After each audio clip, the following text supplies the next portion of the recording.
Hello, আসসালামু আলাইকুম। Welcome to Marufa's cooking world. আজকে বানাবো ডেজার্ট লাভারদের প্রিয় একটা খাবার, শাহি টুকরা। প্রথমে আমরা কিছু বাদাম পানিতে ভিজিয়ে রাখবো। আপনারা চাইলে কাজু বাদাম বা পেস্তা বাদামও ব্যবহার করতে পারেন। পেস্তা বাদাম কিন্তু মিষ্টি ডেজার্টের সাথে অনেক ভালো যায়। আমার কাছে শুধু কাঠবাদাম ছিল, তাই আমি কাঠবাদামটাই দিয়েছি। ভিজিয়ে রাখার কারণটা অবশ্য এই যে এতে করে বাদামটা নরম হয়ে যাবে আর আমি কাটতে সহজ হবে। এদিকে আমি দুধ বানিয়ে নিচ্ছি।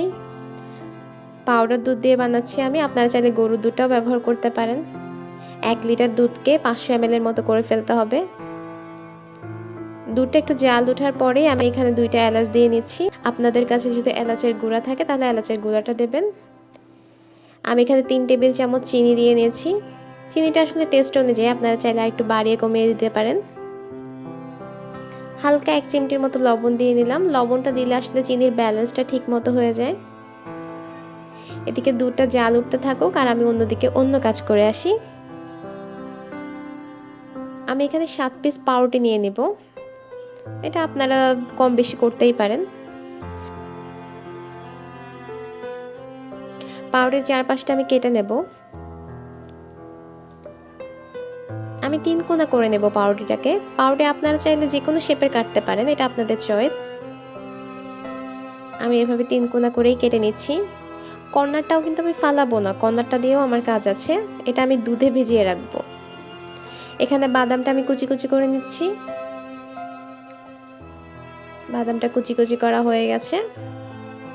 এখন আমি একটা প্যানে কিছুটা ঘি দিয়ে নিলাম। আমার ঘিটা ফ্রিজে ছিল, যার কারণে একটু জমাট বেঁধে গেছে। এখন আমি বাদামটা ঘিয়ের উপর সটে করে নেব। আপনারা চাইলে এখানে সয়াবিন তেলও দিতে পারেন। একটু ব্রাশ দিয়ে সয়াবিন তেল লাগিয়ে এরপরে আপনারা বাদামটা সটে করতে পারেন। ঘি আর সয়াবিন তেলের মধ্যে আসলে তেমন একটা ডিফারেন্স নেই, মানে টেস্টের দিক দিয়ে খুব আহামরি কোনো ডিফারেন্স নেই। আবার আমি একটু ঘি দিয়ে নিলাম। এখানে আমি পাউরুটিটা ভেজে নেব।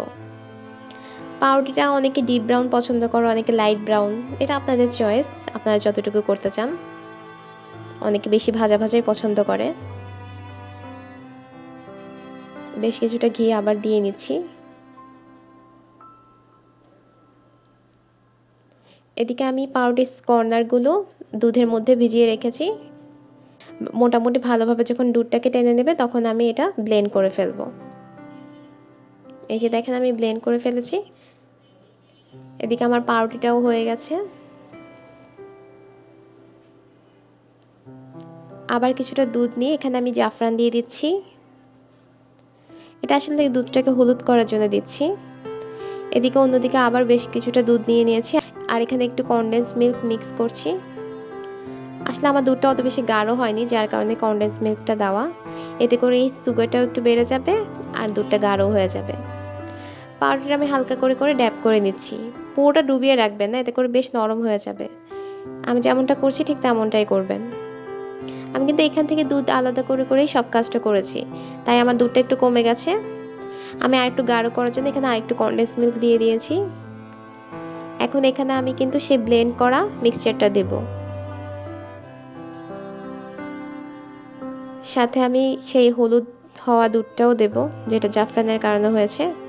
আমার দুধটা আসলে খুব একটা হলুদ হবে না, জাফরানটা হয়তো আর একটু বেশি দেওয়া দরকার ছিল। এটাও আসলে এত কম্পালসারি না, এটা জাস্ট দুধটা হলুদ দেখতে একটু ভালো লাগে, এই জন্যই।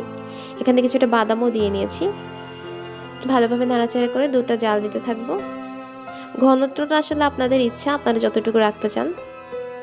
অনেকে বেশি ঘনত্ব পছন্দ করে, অনেকে একটু লাইট পছন্দ করে।